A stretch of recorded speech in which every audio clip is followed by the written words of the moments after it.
Buying your first guitar? Not sure which one to buy? You've come to the right place. How's it going, everyone? Sean here. So today we're going to be looking at the 5 do's and don'ts when it comes to buying a beginner guitar. Why did I decide to make this video? Because I was a beginner once too. The issue when you're a beginner and you're buying your very first guitar is there's loads of pitfalls to avoid. You want to make sure that your beginner's guitar is as good as possible. So these 5 rules will help you make sure you're buying the best guitar for the buck. Christmas is also looming, and it's really important to make sure you're buying the right gift, whether it's for yourself, a new beginner guitar, or for someone else. If you do like this video, please hit the subscribe button. That'd be absolutely awesome. There is plenty of new content in the pipeline, so I'd really appreciate if you do subscribe if you like this video. So rule number 1, do not buy an Argos guitar. Yep, I have a really good reason to tell you this one. So when I bought my very first guitar, I went with my dad and we went to a proper musical instrument retailer, and I'm so glad that we did, because my first guitar actually was really awesome. It's really good. It was actually made by Marshall, I think it was, and it was called a Rocket Deluxe. I'm really keen to dig that out. It's not seen the light of day for about 15 years. And it was a package of an amplifier by Marshall, really cheap one, like one of the cheapest that they did back then, and also this guitar that they branded a Rocket Deluxe. So it was made by Marshall. It had a pearl pickguard and it was black, and that was a really great beginning guitar. And I think back then we paid about £200 for it. That thing was played to death. And this is the really important thing. If you're buying a guitar for a beginner, or you're a beginner yourself, you need to make sure that this guitar is going to last you a good few years. It's got to be inspiring to play. It's got to feel good.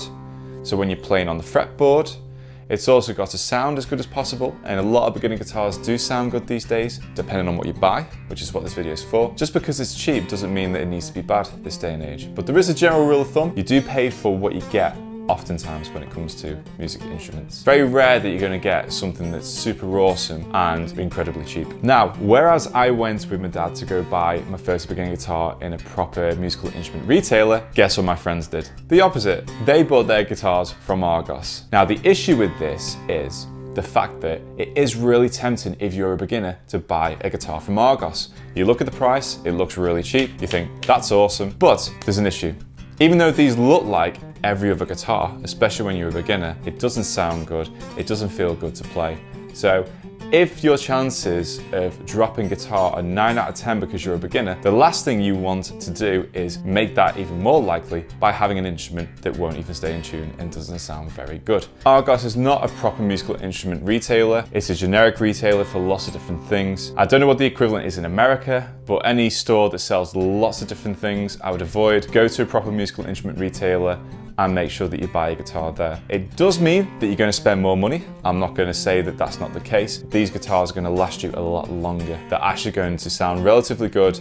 They're going to be playable for the beginner, and that is going to encourage the beginner to keep going forward with their musical journey. Don't be conned by how cheap the guitars are in Argos. They're cheap for a reason. The benefit of going to a proper musical instrument retailer is you can go and ask the staff in those musical instrument retailers for support, and they'll be able to give it you and give some generally really good advice. That's something that Argos can't do. So not all the guitars are going to be absolutely amazing, but they're all going to be, at the very least, relatively decent, which is what you need when you're going for a beginner guitar. So I recommend that you spend at least £200 on your first beginner guitar, roughly. Now, you might be thinking, that's really expensive.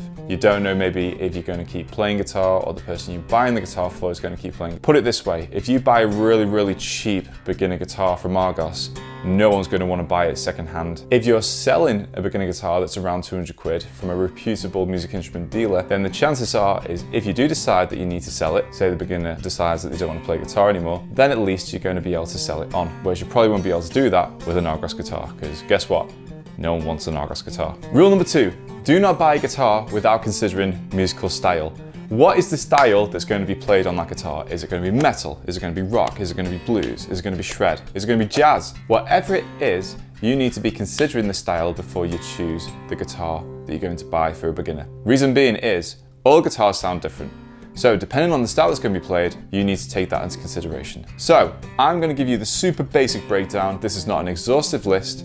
This is the most basic way I can describe the differences to you without it going over your head, assuming that people who are watching this video don't know very much about guitars. So if that beginner guitar player is going to be playing anything like pop, blues, those types of styles, then probably the best guitar for them would be a Fender Strat. If they're going to be playing country, then the best thing is something like a Fender Telecaster.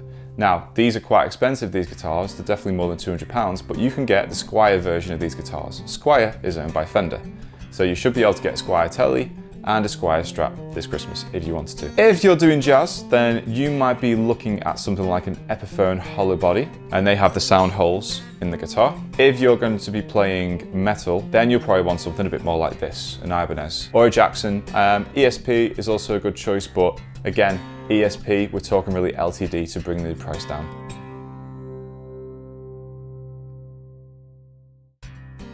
There's millions of other guitars that I've not mentioned here because this is the most basic breakdown of the different types of guitars and how those guitars relate to style. Rule number 3, always try out the guitar if you can before you buy.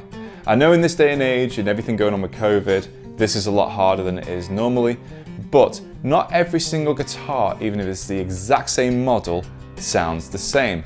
I know that sounds really crazy, but if you took two, for example, of the same guitar, I can guarantee you that there'll be slight differences in sound between the two. There's lots of slight little differences in every single one of the same model and the same brand, which when accumulated together, do make a difference in sound. You can have the exact same guitar, two different versions of that guitar. So say for example, it's PGM 301. One will sound different to the other slightly because of the woods that have been taken from a different part of the tree for each guitar. And also, the fretboard will feel slightly different. So the playability, the feel, and the sound will be different even between the exact same models of guitar, which is why you should always try out guitars before you buy them. So other things that you should consider when you're trying out a guitar.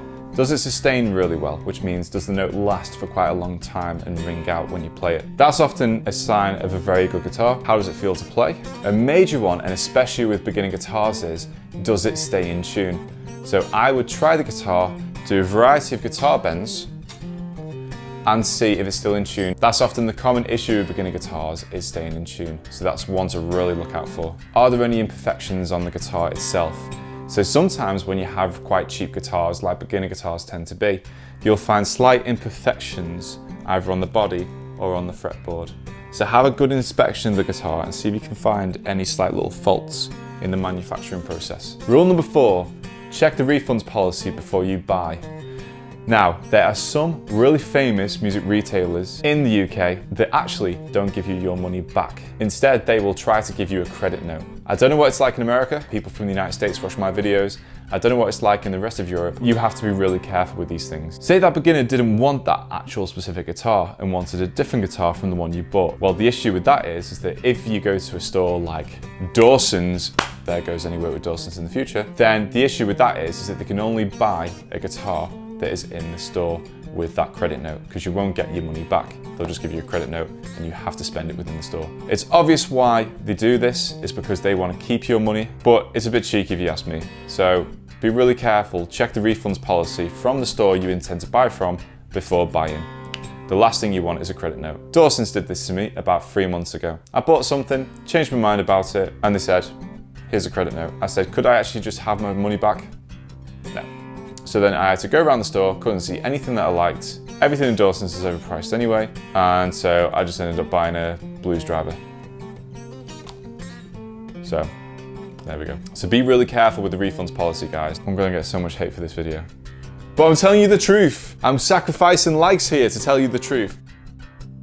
Check the refunds policy before you buy. Lastly, rule number 5. Do not buy a beginner's guitar with a Floyd Rose bridge, otherwise known as a tremolo bridge. You'll know what they look like if you see enough of them. Basically, it's a bridge that looks really large like this, and it's called a Floyd tremolo. I love Floyd Roses, I love tremolos, but they're kind of like a specialist piece of gear. The issue with the Floyd Rose tremolo is that it's just so much more complicated than a simple bridge like this one. So don't be putting off your beginner by buying a Floyd Rose tremolo. It's not worth it. I would recommend you start off with a basic bridge like this, which is called a fixed bridge, and go from there. Right guys, so that's my video. Those are my 5 tips on buying your very first guitar. Hopefully you feel a lot more confident now about the do's and don'ts when it comes to buying your first beginner's electric guitar.